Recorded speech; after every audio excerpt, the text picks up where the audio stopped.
Hi, I'm Richie Unterberger, and this winter I will be teaching for the first time at Berkeley Ollie a course on rock and roll's first decade from Elvis to the Beatles.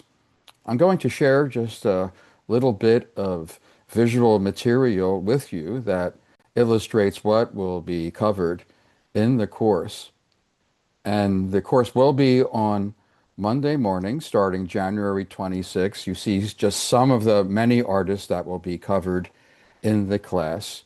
Elvis Presley, Chuck Berry, and the Beach Boys on the front row, Wanda Jackson and the Shirelles and the Beatles in the bottom row.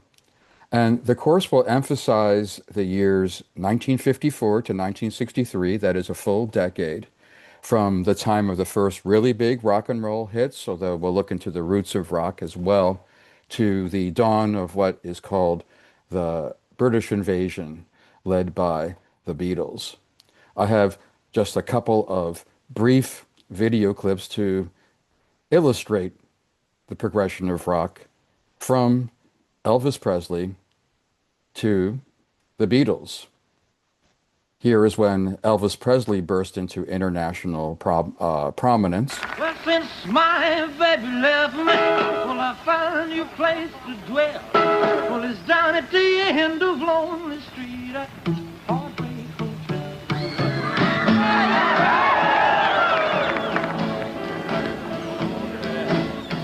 I'll be so lonely. And just less than a decade later, the Beatles on the brink of their first visit to the United States.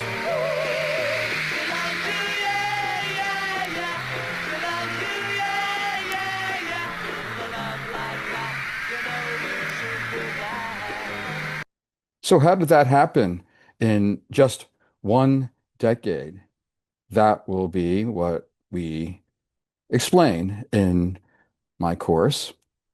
Of course, starting with the mid-1950s rock and roll explosion with greats like Little Richard on the left, and a fusion of African American music as played by Little Richard with country and western music as initially played by these four guys on the right, Elvis Presley sitting, and from left to right, Jerry Lee Lewis, Carl Perkins, and Johnny Cash. And then we'll look at how rock music evolved in the late 1950s with a greater range of melody, harmonies, and the beginnings of soul music with Buddy Holly, the Everly Brothers, and Ray Charles on this slide, and many others.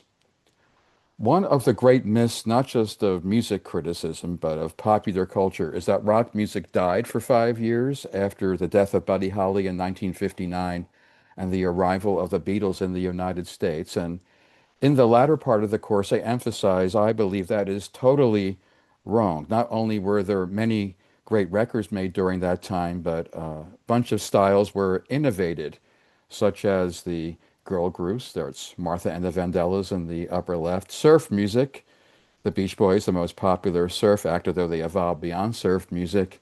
Soul music with Mary Wells, one of the first big stars of Motown Records.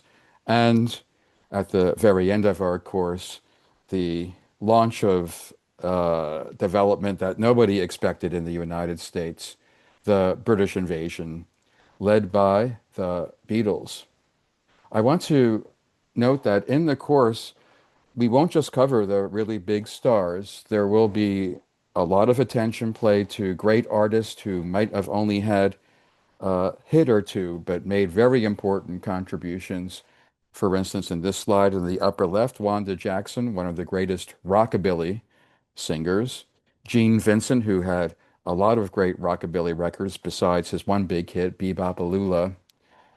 On the right, Link Wray, who innovated fuzz and distortion in the electric guitar, also the first Native American rock musician to have hits, and the beginnings of soul music in the early 1960s with artists like Benny King, who sang both with the Drifters and had solo records. And we'll also look at songwriters, producers, record labels, and more behind the scenes figures who were very important to making rock happen, like Carole King, who we see with her first husband in the early 60s as a songwriter, Berry Gordy, the founder of Motown Records, and another great label here, Sun Records, where Elvis Presley, Jerry Lee Lewis, and Johnny Cash made their first records.